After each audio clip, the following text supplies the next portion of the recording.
25, about turn. I'll be 26 now in February next month. Yeah, no way. Yeah, 26 next month. Yeah, so I was going to say getting on, but sure. So how have you felt then in terms of like growth over the last year? I feel like I've grown a lot. Fair play. I think you have as well. I definitely. Well, I mean, yeah, like the podcast, like substantial things like podcast, doing transformations with people. For me, that's a lot of growth. You know what I mean? And now, obviously, branching out, doing this cycle, be more growth. And I suppose, how else would it be if you're not seeking growth? What are you doing? You know what I mean? I agree. Yeah. If you're not growing, you're dying or you're stagnating. So yeah, again, if you're staying still, you definitely feel like you're kind of stagnating. All right. Yeah. 100%. I think that's the idea as well with being uncomfortable. It's and it's so cliche, that journey. Enjoy the journey. Yeah. Because like it is it? Yeah? All these cliches are so true. Like it's unbelievable. Well, that's why they're cliches. Right, we'll break into it. Hello everyone and welcome back. This is the James Hempton Show, and today I'm joined by a special guest, Mr. Brian Movement. I know that's your not official name, but Brian O'Loughlin, you're very welcome, sir. Thank you, man. It's been a long time coming, but we're finally here, thank God, which I'm delighted to say, and we've had many great conversations before, so I'm sure this one will be no different at all. How's the beginning of the year been for you? Yeah, good, busy. We're first kind of month and going to second month of 2023. I don't know, it feels like January kind of flew by. Yeah, went really quick. Yeah, in a good way. Yeah, you know, but busy, productive. And because your brand is just growing and growing rapidly. What I'm witnessing through Instagram and everything else is just it seems it's just, we were just talking about growth there just before we got going, but just the growth is just it just seems to just keep on getting bigger. Is that how it is inside Movement 101 at the moment? Yes and no. I think I said to you before, like, you know, when you're in the middle of just kind of living your life, you don't really necessarily notice it. You're just doing what you're doing and you're trying to build and progress and do whatever. So you know, people often will say to me, oh God, it's getting very big, or you're growing, and you're kind of like, oh, has it? You know, there's definitely intentions to grow and help more people. Of course, yeah. But like, I don't necessarily, say that I would notice it every day or notice the difference. Yeah. It's quite a gradual thing, and because we've been doing it now for, Movement 101 the last kind of 5 years, it's all I've known for the last 5 years. Exactly, yeah. It's incredible just to witness, because how, I suppose for anyone listening, how I actually came across your page and Rob's page was the beginning of the first lockdown. Okay. And I had no idea what mobility was at all. I never knew what it was. And then all of a sudden, I think yourself and Rob were putting up routines for people to do. You know, people had a lot of time being at home during the beginning of March 2020.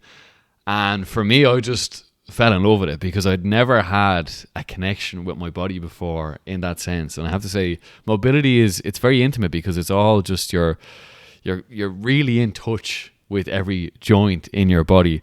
And the question I wanted to get to is, how did you come across mobility yourself? Injury.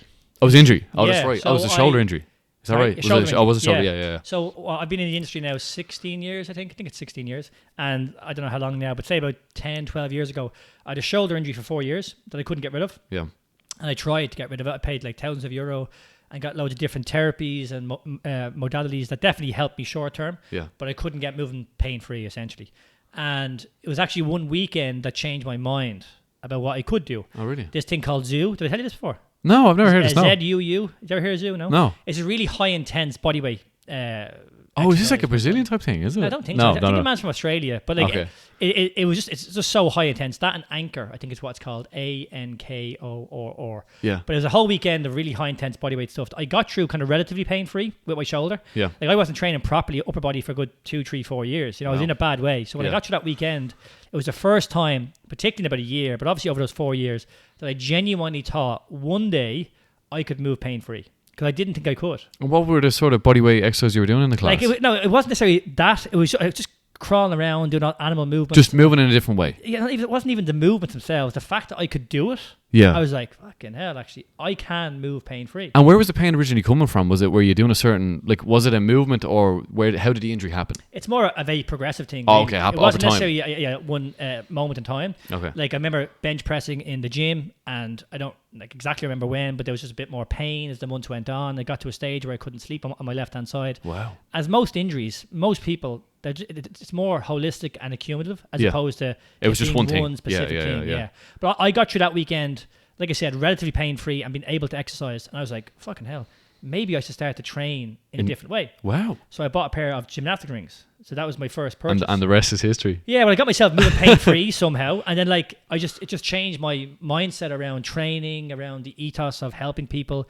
And I just began to help my clients who wanted to drop body fat, etc., kind of just look at their training in a different light, you know. And then I started to push, obviously, this kind of more quote-unquote movement aspect over the last kind of 8 years, and then Movement 101 the last 5 years. That's beautiful. And it just goes to show as well, I think that's an important side to train as well, is, especially with the rings that I found, is the playfulness of them as well. Like it almost, as much as it is exercise, it's like it's a form of play. And I think that might be like a missing factor in a lot of people's training is like you're going in doing a bench press, which is a great exercise, don't get me wrong, you know what I mean? But the thing is like, what element of fun is there to this? You know what I mean? And you can do so much with the rings. And were the rings is that what helped the shoulder injury? Yeah, again, like anything, is kind of progressive over time. Yeah, because it wasn't necessarily that I just did the rings and the shoulder injury went. It was just more around the belief that I had that I could train. Yeah. Then doing it in a very progressive manner, and again, just looking at different modalities and the underlying principles behind those modalities. So I just began to look at my mindset, my lifestyle, my training. Like there's just so much more that I was ignoring. Yeah. And going to physios going, will you fix my shoulder? When in reality, I was sleeping terribly, I wasn't training well, I wasn't eating well, I wasn't taking the responsibility. Because unfortunately, and most people who deal with long-term persistent pain, they fall into a victim mentality. And I was that way. Yeah. For 4 years, I was like, the fuck is wrong with me? Poor me, I'm going to be this way forever. I actually got depressed really badly for 9 months. I had a breakdown of a relationship, actually, that I look back now, and that was probably one of the reasons why it broke down. Because if you have persistent pain, which is classed as our quote-unquote chronic pain, over 3 months, it's extremely individual, because you may stop playing sport. You may not believe that you can move pain-free. You begin to get much more stressed. Apparently, or you could end up being feel very fragile and afraid to physically move. It just begins to impact every single aspect of your life. Yeah, how that would affect your psyche as well. Yeah, exactly. Yeah. So you mentioned there about play, and you actually mentioned it earlier on about intent. Yeah. What our whole point of doing now with our clients is we just want them to be a lot more intentful with their training, but just be a lot more intentful with their life. Like around their mindset, around their lifestyle, around their relationships, the connections that they're trying to have. And that's kind of what's missing, I think, from training and life in general. So, that's a great point. Using movement as a catalyst to kind of change your life is what we say and what we're trying to achieve. Oh, it definitely is. I mean, it's changed so many things for me, and even what I do with my own clients now, like mobility, it has to be done, because it's like greasing the groove. You need to take care of your joints. And I mean, that doesn't happen unless you take the time out of your day to have some sort of movement practice. And like you said, doing it with intention. I mean, if you can get intentional about everything you do in life, it's like everything that you do has a reason behind why you're doing it as well, which is really important.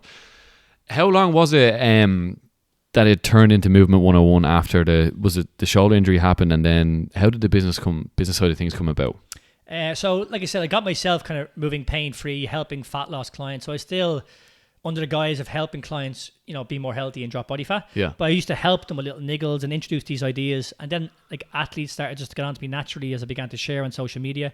So then I started to change more my messaging around movement and helping people with kind of in pain or different limitations. So that was about 8 years ago, 8 years ago. And then I met Rob, my business partner of Movement 101, about 6.5 years ago. I was just on the rings in the gym in Flyfit, and he was there. He came over to me. He trains on the rings, and we just got chatting, basically. Yeah. Started training together, and we had the same ideas around training, about what we would potentially do. And we had planned to go online, actually. That's what we had planned to do. But a friend of mine offered me the studio, which we have now in Swords. Yeah. And I was like, all right, I didn't necessarily want this, but me and Rob looked at it going, this is a great opportunity. So we'll take the studio. So Movement 101 was born in 2017, around August, I think it was. Wow. And that was kind of the start of us as Movement 101, essentially. That's crazy. Yeah. Only 5 years ago. Yeah, Movement 101 was only 5 years old, yeah. Now, like I said, there was definitely the movement side of things was happening a year or 2 or 3 kind of before that for me. And then Rob to a certain degree, but Movement 101 itself is only 5 years. And how was the beginning of building the business? Was it difficult to get it off the ground, or how did it go for yourself and Rob? Yeah, no, definitely. We started originally with like 30 members, and we were doing classes. Yeah. So we didn't do kind of like individual work or whatever. So we had like rings classes, mobility classes, animal flow classes. And then we had actually built a movement assessment for our members. And then just 1 or 2 people used to get on to me who weren't members going, oh, would you give me a movement assessment? I was like, yeah, okay, I'll just do it. And after a month or 2, I was like, well, wait a second, this is actually a service we can provide the public. Yeah. So we started to do that actively. And that kind of then began to kind of grow from there. So we then began to change, going, wait a second, maybe we can help people in a much more individual capacity as opposed to these kind of group classes or group kind of settings. And how did the online space come into it then? Was it just a light bulb moment? You're like, okay, we could actually do this online. No, well, actually, it was more out of necessity because we began to grow very big. Mainly, we had an article in the Irish Times because James McCarthy of Dublin. Yeah, I remember that, yeah. So that was a big kind of growth factor first that we had that. So we were booked up then 6 weeks in advance of people coming in to see us for the movement assessments. Wow. So we only built the online portal because of that. We couldn't get people in because we didn't have space. So we just built this portal saying, look, start here, and if you want to come in, you can. And if you don't need to come in, you don't need to. So we were an amalgamation of both before COVID, and then obviously when COVID hit, we went fully online. Yeah. And now we're fully online, have been for the last 3 years. So that's kind of what we do. Now we do offer our individual clients an opportunity to come into the studio. Yeah. But essentially 95% of our business is all run online with our systems and our app. It's a great way to do it. I mean, like everyone is like taking things in remotely anyway nowadays. So it's just, I think if you're not in the online space, you're lost. Yeah. But it's crazy to think, obviously, everything was in person, COVID came, and then this movement to the online space. So was it quite stressful at the beginning of the business? Well, very stressful. Yeah, well, I remember, like, even just talk about stress, I remember actually breaking up with my now fiance because I was so afraid of failing. Oh, really? Oh, yeah. I remember, like, the first week in, and myself and Rob put in 5 or 10K each or something just to build this brand, to get everything kind of ready and get going. And I remember shitting myself going, if I break it off with her and I fail, at least I'm on my own. She doesn't have to deal with my failure. And we got back 3 days later. I just kind of freaked out a bit. That is so interesting. I was so afraid of failing. Do a lot of men go through that? Because I recently picked up the Alex Hormozy book. Can't remember the title of it now. 100 million offers? 100 million, offers, yeah. And at the beginning of the book, everything kind of goes tits up for him at the beginning. Right. He loses a lot of money. I think it's just Christmas Eve, and he's after losing the last, I think it's 100,000 that he had, and he's highly strung, he's highly stressed, and he says to his missus at the time, Layla, that she'd just be better off leaving him, and that he wanted to break it off. All right. Because I wonder why that comes about. I mean, stress does crazy things to us. It really does, especially in highly strung situations where you think you're going to lose everything. Yeah, and I think especially like the fear or these emotions, they're very visceral. Yeah. And they're very like they're just in our nature as human beings. Yeah. So they feel extremely real. I thought I was going to die in terms of that fear. Like, if I fail, I'm going to die. So if she's not here, she won't die as well. Had something happened in the first week? Like, I know you'd invested so much money, but had something happened for you just to... Did you just have a moment where you kind of just freaked? Yeah. Like, it was, I suppose, the responsibility and me putting myself out there of a message that I know I believed in, but I haven't actually done properly or at this scale or whatever. You know, any kind of narrative or story that anyone would have when they're trying something new. Yeah. You know, it's just... the fear that's there of, well, what people... Because I used to think it was that I'm going to fail, so I'll have no money and I'll die. But then, like, looking back, it's more about, people think I'm an idiot, or, you know, it's more... It's not as bad as you think it is at that time. So you're just trying not to be controlled by that emotion. And how have you felt that you've got over that now? Because you've gone past, obviously, where you are at the beginning now. You're in a much greater place. What caused you to get to a better place? Or what happened, maybe... Well, I suppose number one is it's like working through that fear. So being able to take action despite having fear. It's almost like you have to experience something like that. Not have to, that's the wrong word, but it's like it's kind of worked in your favor that you went through something that's so difficult. Now you look back on going, wow, I got over a part of my life that was, you know, that felt to me that was like a highly stressful state. Yeah. And I also think, though, I don't think you can't not feel these things. Yeah. I think like fear is just going to happen if you're trying to progress or do something new. Yeah. Because it is the unknown. It's the obstacle, yeah. So like the idea is just to get better at dealing with it, create better narratives, find coaches or mentors or people that you can have conversations with that allow you to unpack what you're feeling and give you better strategies and systems. So I think just now, like looking back over the last 5 years, I'm just more experienced to deal with fear. I still feel it. Yeah. And what you're trying to do is, well, what's the outcome? Where am I at right now? I'm just trying to break it down and, you know, get better things and just start with today and start with this week. Whereas, you know, 5 years ago, I was thinking, oh my God, looking at the next year, 10 years of my life, going, well, look, just calm down. It's just today. It's step by step, isn't it? Yeah, exactly. It really is step by step and brick by brick. And I think I heard Jeff Bezos quote recently that like if you're ever stressed out, the best thing to do is just take action. Because if you don't take action, such as your situation there, you might have been so stressed out about what the future was. And then it paralyzes you in a way, doesn't it? Yeah, I think that's what fear can do as well. It can paralyze you because you're overthinking things. And all you can do is just, like you said there, is just take the next step. Just take that action. And by you taking that action, the stress kind of diminishes a small bit. But I suppose, look, a lot of people experience, and I think I have done as well, when you start putting yourself out there and when you're trying to like develop and grow your brand or start your business, you're like, that's a completely normal, rational thought. What if this fails? What if? You know what I mean?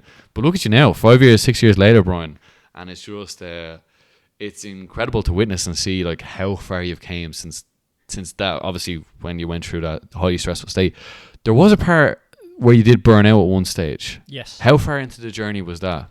About a year and a half to 2 years, maybe. And what happened this time? So it was just, as I mentioned there, like we were 6 weeks booked up in advance. Yeah. We began to create this online portal and platform, and we were just extremely busy. Yeah. So I used to work 6-7 days a week, and now we added this online portal to it. So not only was I seeing or working, say, 8, 9, 10 hours a day with clients in the studio, I was then going home to deal with more things in terms of online, etc.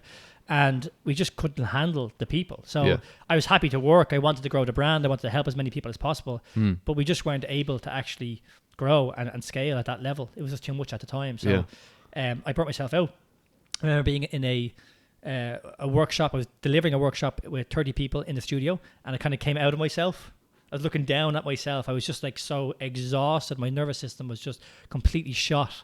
And I was just like, I have to take some time off. So I had to literally take 2 months off. I would work around like bits, but I just had to literally take a step back from the business. And did anything happen, or was it just like... No, nothing in particular happened. I was just extremely exhausted. Like mentally, I was fried. Fatigue, I wasn't thinking straight. I couldn't perform like I wanted to perform. I remember at the time thinking, I'll never be myself again. I was worried about getting back to who I was and this vision. I began to think, do I actually want Movement 101, and do I want to achieve these things? What you're talking about and thinking of?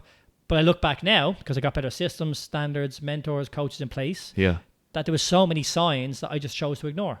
Because you were just hell-bent on just keep on. I have to do this. So I think I mentioned in the past about this, about the things I have to do now come down to like movement, growing Movement 101, but also my family, my daughter and my fiance, and then my mental health. So the decisions I will make now are based off those 3 things, and not just movement, not just my family, not because otherwise, what are you doing this for? And is there anything in particular that you implemented after you'd went through that burnout that like you have now? Is there a certain system that you have in place that you use now that you didn't have before the burnout? That calendar training that I have. You're the man for the calendar training. Yeah, it's the best thing for me. So like what I have is this just a practice every day and every week. And really what it is quite simple. I just have an intention for every day and every week. So there's questions I ask myself, and I reflect on every day and every week. So it's just questions that I ask myself about, like, how was today? Did I get things done? What has to be done tomorrow?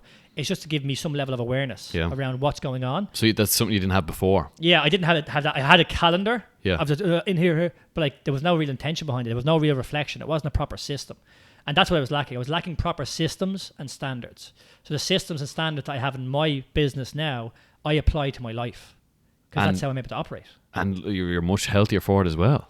Yeah. Well, does it all come down to organization? I think so, yeah. I think like gaining some level of awareness, because just the chaos of a life will kind of dictate what happens to you, you know? Like, and if you don't control that to some degree, I think it's very difficult to progress long term. You're dead right. And like that overstimulation of just to continue day to day and never taking time to really reflect back and go, why did I do this? What is the reason behind this? You know what I mean? Like you're talking so much about intention, which is, it's so key, because I suppose we can get so lost in life, not having any attention around what we're doing, that we're just all out at sea. You know what I mean?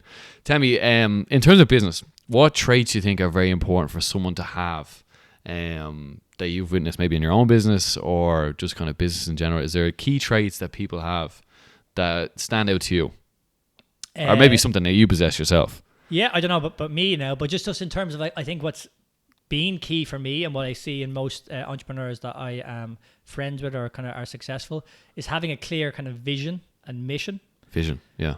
To try to be kind of pulled by that, because it's not about like just earning more money. It's not about just doing things for yourself. Like, you're really clear and intentional of what impact you're trying to have, of why you do what you do, and then you're being pulled by that. Your vision is giving you drive and energy and a want to create, because it's extremely difficult.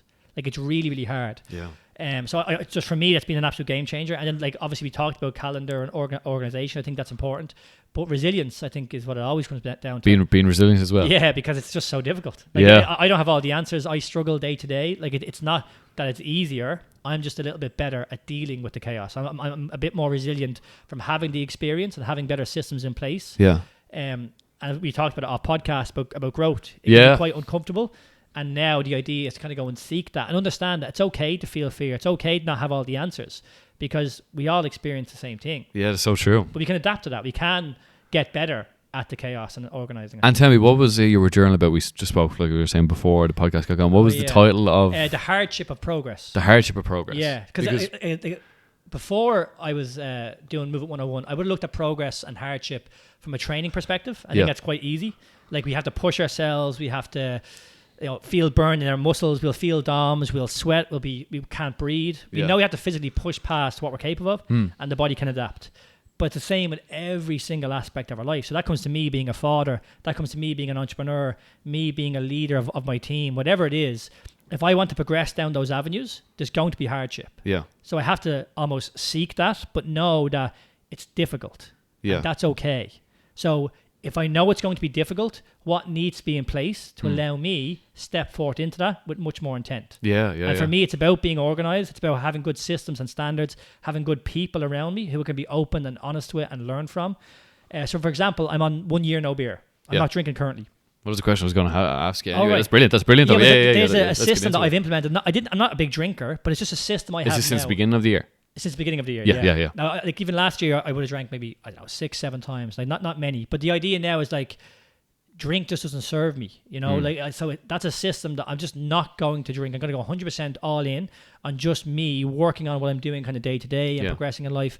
And that used to just kind of hold me back. I'd get pissed drunk and be hungover for 3, 4, 5 days. Have you been away from the drink for many years? Like, I know you're saying last year you only drank just a handful of times, but has this been... I suppose particularly the last 4 years with my daughter since I was born, because being hungover when you have a child, well, number one, you're not being a good dad. Number two, it's just not a very nice existence. It's almost been a bit irresponsible. I think so, I don't necessarily want to see my daughter see me kind of pissed drunk or be hungover. I want to be a good dad, and that means for me that I don't drink. Well, I think even especially on a business front, that I've realised as well, like, I suppose nights out, they just cost you so much. It's not about the following day, but it just eats into your week, and you can't think straight. Good energy, and especially when you're surrounded by people, and like you said, showing up as a leader. What does a leader do? Does a leader, get intoxicated and not be able to, like, come forth and be who they need to be?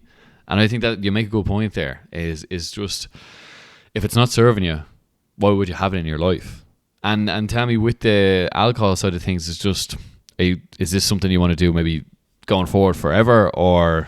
Yeah, potentially. Again, I'm not necessarily looking to be a pioneer or say this is what I'm going to do forever. It's just something that I'm committing to 100%. And the difference of why I made that commitment was, like, I'm going to go to stags, I'm going to go to weddings, and I'm going to say no. I'm going to let everyone know around here. That's discipline. Exactly. Well, normally I'd be like, I'll just drink this weekend. Yeah. So the first weekend in, say, 6 months, I'm going to drink. But the difference now of me actually going into an uncomfortable situation, potentially of a stag, and then we're getting pissed drunk and going, I'm just going to sit with all this and just enjoy what's going on here. That's more what I'm trying to do it for now, is that kind of hardship. Well, I think progress. It almost comes down to, like, you have a bigger purpose. Like, you're serving your clients, you're serving your business. It's like you're seeing, like, I love it. I love it because I'd be a big, like, for myself as well, I'd be like trying to. I think more and more people are getting wise about alcohol. That's why I see it going, and it's like it's too costly to do. And if you can take that out of your life, like, where are you gonna you're gonna develop into a much greater person now because of it. You know what I mean? You're taking something that maybe for many years has been holding you back, and now you're just ready to go. You know what I mean? You can execute on many more areas of your life if you just have things in place that, like you said, it's like a rule. You're creating a rule for yourself. You're telling yourself, okay, I'm not doing this. And then when you have all that temptation around you, you're a stag, you're like, I signed the agreement. I said to myself, I'm not doing it. And then, like, over the next course of the year, them 7 nights that you didn't drink, you made great progress in. And you just keep on progressing. Yeah. And it's just understanding, like you said, that vision that you have. Nothing can sway you from it. No temptation. No alcohol, whatever else it is, you know what I mean? Take all the temptation out of it and just keep going towards it. It's like your North Star, it's just guiding you in the right direction. But you have to act a certain way to get there as well. And I think I said this to you before as well, maybe off podcast before this, but like, I do believe the reason that you have a business or you're trying to create is just to grow into a better version of yourself. Yeah. You know, so like, again, allowing, like, if I want to progress my business or reach my vision, I just have to say no to things that don't serve me. Yeah. And there's plenty of those things that don't serve me. And they're uncomfortable to say no to. It's going to require me to do things that I haven't done before. Yeah. And again, work through that hardship of progress. But on the other side of that hardship of progress is newfound growth, is a better version of me. But how good does that feel? Like you're weighing it up. Like it's I suppose it always comes back to, you could have that instant gratification. You can have that beer right now. But you're delaying it because you're like, I know my business is going to grow because I'm going to go with a fresh mindset. There's going to be no alcohol in my system. I can make more progress. And you're seeing, I think what you're seeing, Brian, is you're seeing the bigger picture. There's a bigger goal there.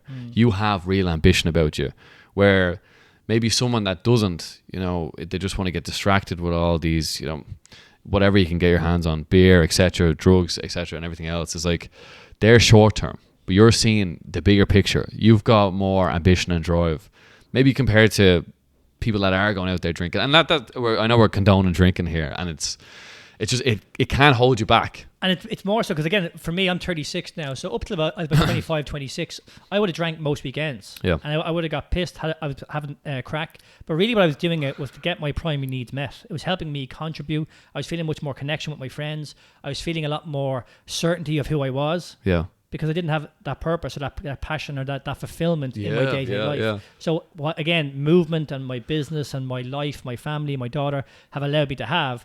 My primary needs are met around what I've already created and where I am now. And that's what happens when you find your purpose. Well, that's the Actually, that's something I picked up from your podcast with Kirk Miller. Yes. That's right. Yeah, that's so true. And that's what drink does to you. You have...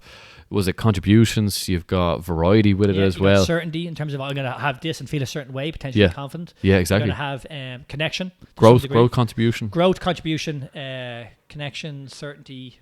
I'm not going blank now. There's 6 primary needs. What do you mention there? 4 or 5? You've covered most of them. But the idea is if 3 of those needs are met through drink or drugs, they can become an issue. And you become dependent on that then? Well, potentially. Because again, they're giving you your primary needs. And our society in Ireland is that we just drink a lot. Yeah. If you're in your 20s and you're not too sure of what you want, there's these avenues that you can go down and you can end up getting these primary needs met. Yeah. But they don't serve you over the long term. And there's nothing wrong with them. I've nothing against alcohol. Yeah. The issue you have is if you become dependent on them or again without them, you're lacking those primary needs. And we can all work through that. And this kind of idea of finding your purpose. Well, number 1, you create it. Number 2, it's extremely difficult. Yeah. And number 3, there's no rush through it either. Like you can be 25 and not have the answer right now. That's okay. Like you're going to live until you're 75, 85, 90. Like we have so much more life to live. Yeah, that's true. And you don't have to have the answer right now, but you do have to take the responsibility to some degree and go, I want to make a change. Yeah. And if that pain gets so great of how shit you feel, and it happened to me when I was about 25, I remember in my 20s going, I've so much more to offer, but I didn't know what it was. I just knew there was much more potential. There was much more in me. I'm being a fucking waster. Yeah, you just got fed up with your situation. But I just didn't know what the thing was. Yeah. And ultimately, it was through my pain and my injury that my purpose and my passion came from. But like, if you have that in you as well, then you can work through it. You can find something that gives you much more of a connection to who you are and what you want. And you can do it in a much more progressive and empowering way than kind of falling back on things that don't serve you. Yeah, yeah. I think that's really important, the primary needs. I never came across them before I heard that podcast with yourself and Kurt, and I think it's so essential that people almost know about them, because you can find it if you list them all off like we have done the 6 of them. Because certainty, variety, connection/love. There's one other one, but the other 2 then are growth and contribution. Yeah. So for me personally, my primary drivers are growth and contribution. Yeah. I want to contribute in my day-to-day life, to my daughter, to my missus, to my clients, to people who I interact with. Because you feel a sense of importance. Well, I feel a sense of value. Value, yeah. Why I'm on this earth to do it. And I want to have growth in my life, and hence drinking. Drinking doesn't give me growth. No. So if I can get rid of that, I can grow down other avenues. That's massive for me personally. Now, your needs may be different, but the idea is you find out what is your need. Like, do you need love and connection? Yeah. So potentially... for example, I would have found love and connection through getting pissed drunk and having DMCs with my mates when I was 21. Yeah. Whereas now it's how common is that? Exactly, but I have a DMC with you right now. Yeah, I'm open and honest, and I have fears, and I want to have a conversation with you, and I want to learn from you. But it can't be done without the intoxication side of things as well. Exactly, but people are embarrassed to be vulnerable, or be open, or not have the answer. And we're all just human, and we're all just looking for our primary needs. And we're seeking that connection. I think that's what it is as well. Yeah, 100%. That's massive. But as you said, the narrative is changing. Like, we have avenues now, and we have access to information. But then also that access to information can drown it out because there's so much information. Yeah, I should do this, or why amn't I doing that? And there's no such thing as a should. Like, you don't have to do anything. It's not that at a certain age you have to have this. The idea is a must. What do you want to do? Yeah. What must you do in order to feel better? Exactly. What must you do in order to feel value? What's your reason for being? And that takes time, effort, and energy, but everyone can find that. Yeah. And I think, look, that'll come to you as well, the more aware that you become as well, the self-awareness that comes with that as well, because, I mean, if you're lacking that self-awareness, you're just ignorant to everything else that's going on, and you might not even realize what you're doing in terms of drinking. That's what it might come down to. Tell me, we touched on self-development there a bit. And I remember you had a quote before the first time I met you at the event that STPT done, and it was about self-development starts with self-awareness. And I was going to ask you the question: how have you cultivated self-awareness into your own life? Is there any practices that you've done, or how has it came about that you became more self-aware? Yeah, a couple of things. I suppose the first thing is just the experience. So, for example, the likes of my burnouts, etc., all of the hardship that I've been able to work through in my life has actually been great catalysts for growth. Yeah. So they're awful in the moment. Yeah. I don't enjoy them, and I'm extremely confused, and I don't know if I'll ever work my way through it. But once I do, they are unbelievable for building awareness and allowing me to progress and grow. So what I just try and do now is I just try and be a bit more proactive. I don't want to burn myself out. I don't want to go through more pain or hardship than is necessary. So I have the likes of my calendar. I write, I journal. I read intention in terms of what I'm doing when I journal. So I'm not just journaling about myself and the day. You ask yourself certain questions. Exactly. So I'm just trying to find out. So for example, I have this practice that I learned from Damien Brown called What Comes Up. Did I ever tell you that practice? No, I don't think so, no. So What Comes Up is you'll do a tough session. That could be a conditioning session where you're running for fucking whatever, do sprints where you're going to get sick, hop on the prowler, going to a tough weight session. But the idea is you do it with no music, and you have a notepad there, and what comes up. Oh, you talked so you're about trying this to before. Kill yourself. So your brain, your body is just trying not to die. Yeah. And you may get sick, and whatever just comes up, you write down. And some of the ideas I get, some of the thoughts, some of the feelings, so I can then take that and begin just to journal or write on that. So that's just a practice that I have because I'm training anyway. I'm going to just push myself physically harder than I've ever pushed myself. And what comes up? And have you had many like groundbreaking thoughts or ideas that come it's up? Amazing, yeah. Because the idea is that with all this stuff, I think everything that you hear, this kind of cliche of everything is inside you already. Yeah. But it is. Like the ideas and the thoughts, like things are inside you that we just kind of block or suppress or we're unaware of. Oh. And we just need systems again, or we just need space to allow these things to unfold.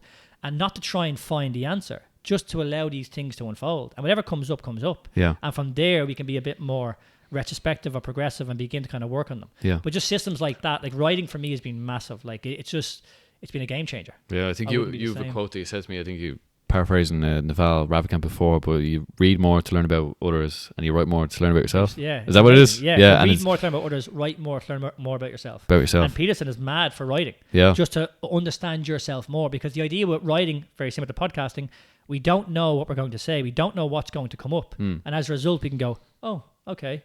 And we can begin to explore. We can begin to kind of find out new things about ourselves or what we feel or what we want. Exactly. And if you never take that time to have any sort of reflection like that, it's just everything can get caught up. It's almost like mental clarity. You're just getting all your thoughts and ideas and whatever it is upstairs, just onto a page. It's almost very freeing because then you look at it and go, well, I'm thinking a certain way. You start asking yourself certain questions. And you get to you go down all these routes. You get to a deeper level of what's going on in your own brain. You know what I mean? Yeah. How you're thinking about certain things. Where else we go with this conversation?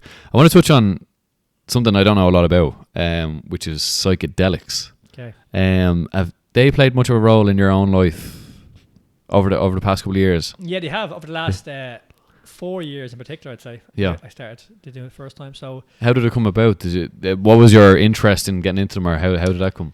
Well, ayahuasca was the first one. So I've been kind of researching ayahuasca for about 3 years. Yeah. Ayahuasca is a plant medicine from the Amazon. Yeah. And I thought you had to go to the Amazon to do it. I was just reading about it. This idea of kind of taking a psychedelic or plant medicine to learn more about yourself. Yeah. And I used to always research it, listen to podcasts, just find out more about it, but never really thought I would do it. But they do always say that you'll be called to do something like this. You'd be called. Yeah. So I remember being at a mentorship, and I was just having to be listening to a podcast and doing a bit of writing on plant medicine. And a guy who I didn't know came up to me and goes, I done ayahuasca last week. And I was like, oh, okay. And he just gave me more information. I was like, why are you telling me? I don't know. I just felt like I had to tell you. So I was like, there's a sign. I've got to kind of rock and roll and go and do it. Yeah. So that was kind of my first instant into plant medicine. So I've done ayahuasca twice, and I've since done a psilocybin journey 3 times now. And these are all ceremonies? They're all ceremonies. Yeah. So I'm not just doing it for the crack on my own. Yeah. It's not and someone's guiding you through it. Exactly. So you go to a shaman, you go to who holds space for you. You're there with other people, and the idea is that you're going on a trip to explore, to understand more about yourself, to have real intention and be around a setting that allows you to be open, to be vulnerable, and essentially learn more about yourself. And you get a lot of insights from this as well, don't you? Yeah, so it's extremely visceral and extremely intense. So the journey itself is amazing, terrifying, orgasmic, madness. You just go through all rolled into one. Yeah, you go through so many different kind of journeys, but the idea is that you're just trying to find and understand more about yourself. They can be extremely difficult, particularly with ayahuasca. You are purging. You're literally getting sick, and you're getting out this kind of gut and bile and juju that's kind of in you that you're not too sure of what it is. Yeah. And it's just been a practice that I use kind of now over the last 4 years, roughly every year. I kind of use it as a reset. You get an awful lot of downloads and information, and the idea then you go back into your life, because people do plant medicine. It seems to be kind of in the world, and you know, it's kind of popular now to talk about. Yeah. But it's the integration is the hardest thing, because everything that you understand and go through under plant medicine, it's nothing new. You kind of already know it. You just viscerally experience it. But can you go back into the real world and integrate these things into your life? And what's been something that you've taken from your plant medicine experience and taken into your own life? Well, for example, the systems and standards that we teach our clients and that I implement in my life. I remember being on a psilocybin journey, so a mushroom journey, being out at the back garden and just feeling pure bliss. It was like heaven on earth. The sun was just beaming down. I just remember feeling like this is heaven on earth. I just can't explain what it was. Just a feeling and a knowing that this is amazing. A feeling I'd never felt before. And then just this knowing, and this kind of voice came saying, you don't need us to feel this way. You and just don't straight need away, us to feel this way. This idea of systems and standards. So systems and standards for me, again, are meditation, are physically training, are journaling, are just doing the things that I know I need to do every single day that allow me to develop. But they're difficult to do. Sometimes I don't want to do them. I have to sit down, actively work on these things in order to progress. So, for example, meditation, which I know you're big on. Yeah. I work with someone for a year and a half, every single month, to get better at meditating, because I couldn't do it myself. And I had a psychedelic experience twice now through meditation. Oh, wow. By working with somebody. So the experience that you can have under plant medicine, you can have at any point in your life, but it just requires work. It requires consistency. And we all know what those things are for us. Yeah. But doing them is just the really hard part. It's a difficult part. Tell me, just touching on the meditation coach, did you learn a lot from having a coach that guided you through meditation? Yeah. Yeah, it was more, so I find it really difficult to listen to meditation and kind of be my mind wandering or whatever. So his form of meditation was just to pick a body part that you feel and begin to kind of breathe and work in there, and he would ask kind of different questions. And all it is just to get you to a certain state where you're able to actually just allow yourself to be. And I've had experiences, like I say, psychedelic, because I've had psychedelics. I know what the experience is there any way you could describe that kind of psychedelic-like experience through meditation? I remember having particular things about my dad that I thought at one point on the meditation that I thought I wanted him to be proud of me. And actually it was more about actually looking at him and feeling sorry for him. Yeah. And just this kind of knowing, and I had this kind of breathing and this feeling, and me as kind of masculine energy and kind of accepting this information of being a man. And that was under just meditation and deep breathing. Wow. And it was just, again, to say all this, it's hard to say that you're consciously thinking this. Yeah. These things are just there, and you're experiencing them at a very, very visceral level. And then the idea is that you get these, quote unquote, some level of download, and now it's like, okay, I've changed to some degree. How am I now going to step forward into life, kind of day to day? Yeah. What am I going to do about it? What am I going to say no to? What discipline will I bring to my life that I know I should do? And then when you begin to step forward into that, you begin to see a bit more results. Yeah, you said something interesting, like downloading. It's almost like, although we download this information, it's already within us. I definitely feel like it is. That's such an interesting experience that you had. There's one thing with the psychedelic experience I just want to go back to, because I heard you say it on Primal podcast and Dan's podcast. I think this, not the most recent experience you had, but one before that, something to do with your partner and a kind of pink glow, a pink light. Oh yeah, that was the very first time I ever did ayahuasca. Yeah. So what was that about? So I took ayahuasca, and then my meditation and my intention as I was taking the medicine was to heal my heart. Oh, to heal your heart. I was sitting there to heal my heart. Were you heartbroken, or? No, I worked with a mentor before taking ayahuasca, and he gave me some examples of what I could come into in terms of my intentions. Yeah. And one of my intentions was heal my heart. We just both came to the conclusion that would be a good thing to go in with. So I was there, and Danielle is my fiance.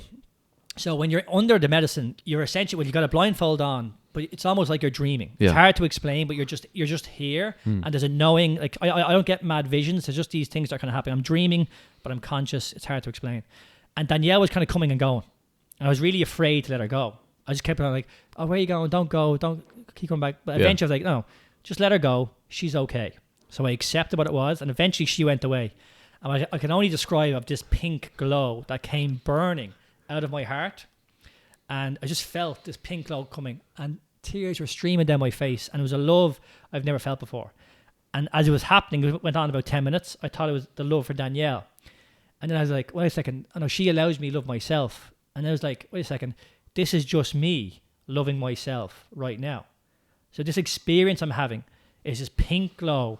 It's just a pure love for myself. And again, it's not a very conscious thing. It's just happening. And that went on, like I said, about 10, 15 minutes. And it was just... That sounds so intense. Oh, it's extremely intense. And do you think the message was that you need to love yourself more? Potentially, but all I was doing literally was I was literally experiencing love for myself. So from that day onwards, the love for myself changed.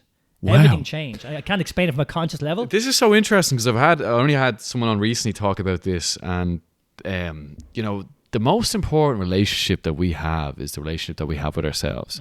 And if that isn't from a place of like love, compassion, kindness, if you can't give that to yourself, how could you ever give that to anyone else?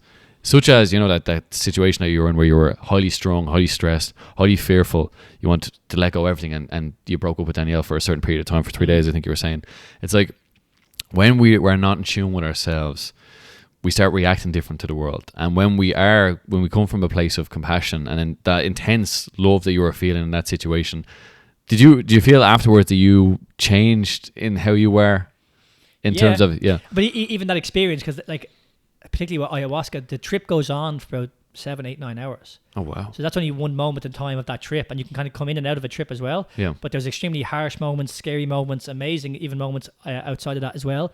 So the idea is that when you're just trying to understand yourself more, you're going to experience these things, good, bad, or indifferent, and you're just trying to accept, breathe, and just allow this information to come true.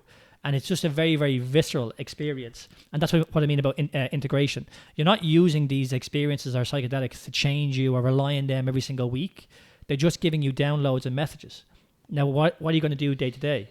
What's the action step? So if I just look back on my life now over the last kind of 5 years, like I'm just trying to be a better father. I'm just trying to be a better man. I'm trying to be a better husband. I'm just trying to be better. And that requires stripping away the old bullshit beliefs that I have. Again, understanding myself more, and ultimately then being disciplined or stepping forward into the man I'm always destined to be. And how do you find disregarding them old beliefs that you once had?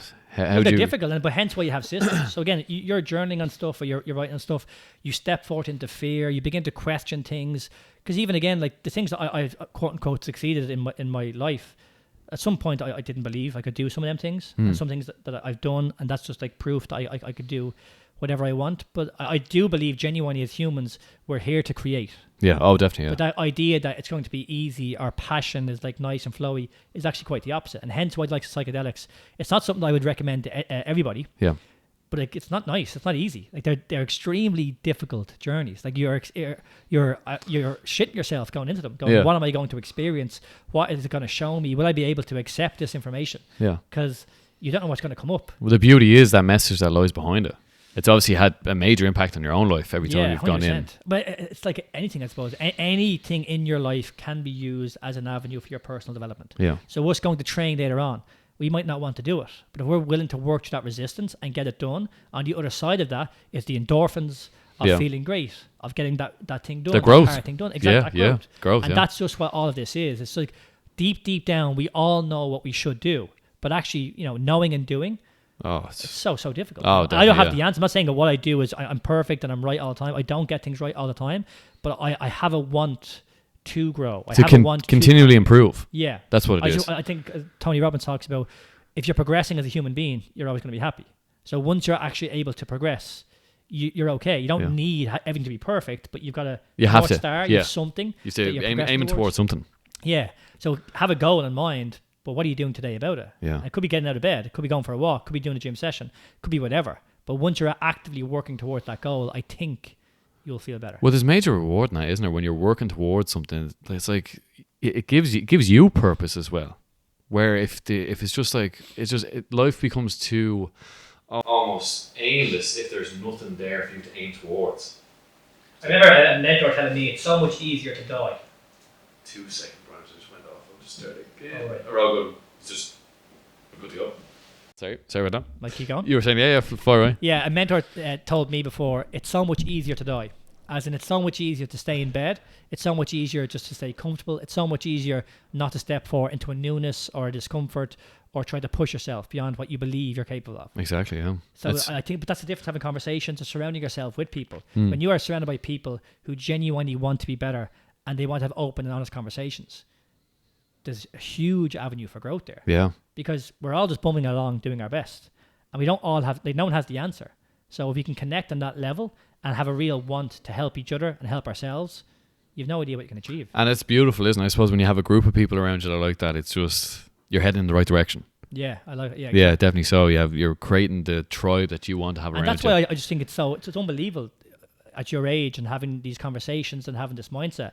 Like I said, I was about 26 myself when I stepped forth into this, but realistically, only probably Movement 101, say the last 5-6 years, I've really began to kind of step forward into this way of thinking and this way of being. Yeah. How have you got to this point, and how have you been able to? I think what I put it down to, Brian, I keep talking about it.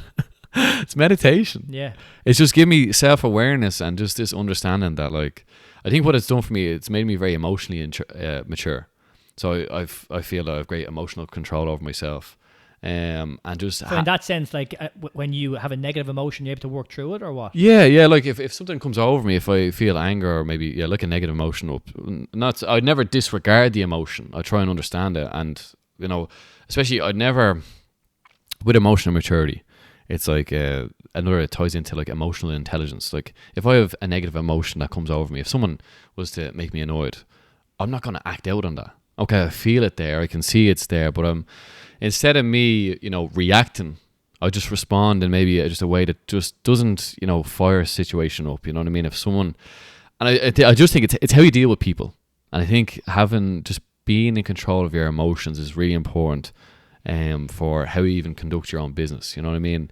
If you're constantly angry or upset, the business is just going to go all over the place. But if you can just have stability in yourself, you will have that stability in your business as well. And you'll have that stability with everyone you meet as well. And I think it's just really important to have that. And I think that's what's really helped me is the awareness. And I think just with this, with meditation, it makes you extremely disciplined as well, because you have to sit down, you have to still your mind, you have to still your body. You have no stimulation there. You have your mind at the beginning. For most meditations, for me, my mind's always racing. It's always thinking this, have to do this, what happened in the past, what I have to do in the future. Why don't I just hop up and do it right now? It's like, no, just sit still, be patient, and just quiet yourself down. And I have to say that kind of peaceful feeling that comes upon me 10-15 minutes into the meditation is something I take with me for the rest of the day. So anyone that comes into my space, into my company, I like to make them feel at ease, because I think that's the secret behind great conversation as well, is how peaceful can you make the person sitting across the table from you or sitting across from you here in the moment. It's like it all comes down to just how you are as a person, the energy that you give off, the vibration that you're feeling, you know what I mean? And I think it's really important, and I think that's what's helped me get to where I am now, is what I'm trying to say. I think it's really interesting because you mentioned there emotional intelligence, because I don't believe there's such thing as a negative emotion. It's actually more the narrative and the story we have around that. So I talked about fear initially 5 years ago. Remember Mike Tyson saying fear allows me to reach my highest potential. Yeah. So Mike Tyson, when he was in the boxing ring, still felt fear. it's not that he didn't feel fear, but his story and his narrative that he put to that was that I'm going to be better if I step forward into this fear. And it sounds like for you with meditation, and again, having a good system or standard in place gives you that moment in time with that emotion to go, how will I react to this? Exactly. What's the story I'm going to put with this emotion? Exactly. Which is everything. I just think it's the biggest advantage anyone could do in business, in life, is meditate. I just think it'll make you a better person. People will want to be around you because you feel more at ease in yourself as well. That's class. And I just think, I'm a big believer that we're all spiritual beings. The one thing we all have in common is that we're all spiritual beings. And it's like, when you meditate, you kind of connect to...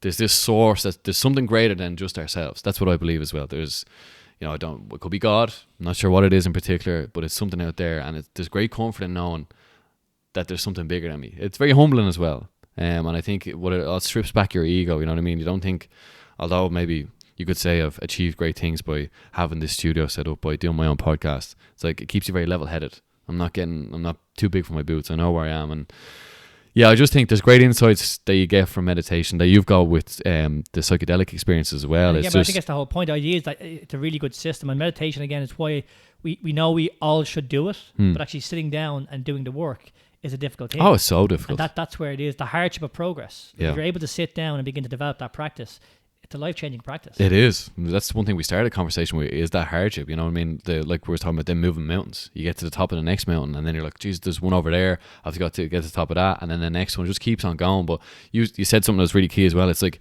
if there's no hardship, where's the sense of achievement or reward in that? You know what I mean? I'm not saying all areas of life has to be difficult, but it's almost like it just... The victory, it's a bit better when there has been that element of, that was tough to do, you know what I mean? And I think it's important to seek that in life as well. I would be a big advocate for, like, even the cold water exposure, or you talk about physical training as well, is like doing things that are difficult. Even set up your own business, Jesus, what you had to go through at the beginning is crazy. That level of hardship, but then it's like you said it as well, is that progression that comes with it, that feeling of, oh, that was difficult to do, but I'd done it. And that reward, the internal reward that you have gone, I've achieved something here, you know what I mean? And I think that's, it's powerful. That feeling's powerful. And I almost wish that more people could experience that as well. I think it's really important, because you're right, there's a shift happening just now in society that people are getting more awareness and information around these things. I think if people understood how adaptable the human body and mind are, they can understand that they can get better at all these things. Yeah. And again, it's not easy. It's going to require that work. It's going to require you to step forward into some degree of hardship. But once we have a knowing of that, again, we can surround ourselves with people. We can put good systems in place, knowing that we can progress. Definitely. If we stay consistent over time. Exactly, yeah. And I think, going back to the mobility side of things as well, one thing I've realized is that when I felt freer in my body, like, I think I gained awareness through meditation, and then when I started meditating, I was like, okay, I'm living in this body, because I actually believe, Brian, the majority of people don't even know that they have a body that can move around, because we just think it's just all up here, it's all in the head. You have a body that's the vehicle for life that moves you around everywhere. And when I became more aware doing through meditation, I was like, okay, I actually want to start moving. And then I came across your own work, and I think it's so empowering to have this structure that we have, this human existence, you know what I mean? But use it. You have to use it, you know what I mean? And that's one thing I've picked up from your own work, is that it gave me, empowerment would be the word, but just knowing that I can move this and feel good in it. Because the majority of people go around with pain, and I think it's just, you can abdicate that pain by actually moving. And that's one thing I picked up from your work as well. Which is very important. I just want to say quickly, because that's great that you got that empowerment, because our underlying message at Movement 101 is responsibility, empowerment, and education. And that's why it transfers so well to every single aspect and things that we've been talking about here. Yeah. That if we take that responsibility, we can be empowered and get the education in order to be better. Yeah. And I think that's fundamental principles of life that we've literally detailed here throughout the whole podcast. They apply to every single avenue of me being a better father, of you starting your own business, of whatever. And I think if you can really lean into that and begin to embrace and connect to those principles, that's what's truly life-changing. No, it definitely is. It's all about connection. Yeah, I agree. It is, though. I think we're doing this podcast. Like, you really enjoy doing them. I love this conversation because we're connecting at a level that we probably couldn't connect without having this conversation right now. Well, it's just the power of words and just sitting down. But look, what I love about podcasts as well, Brian, is that, like, our full attention is here. I think we're living in a world where, it's getting desperate now. Like even you see on TikTok and everything, no one can hold any attention. People would rather, instead of watching a video, just scroll. They don't even realize they're doing. And I just think that's the one thing I love about podcasts is if you're listening to them or you're watching them or if you're even partaking in them, which we're doing right now, is like we're just here. And it's beautiful. It's so beautiful just be in the present moment and not be distracted and just be like, this is everything. And that's why you can form deep connections through doing podcasts, is because two people are just in the one moment and they're just engaging with one another, acknowledging each other. And just there is, you said it there, there's connection through conversation. And it's a beautiful thing. Yeah, it's class. Definitely so.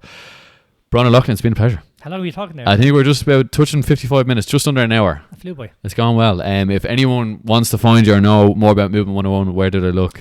I suppose the best place would be Instagram. Yep. So my Instagram handle is Brian_@Movement101, or our website movement101.com.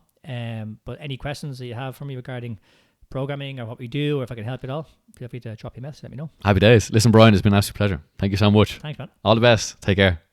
Happy days. Boom. Oh, that went really well. That was good. I enjoyed that. Yeah.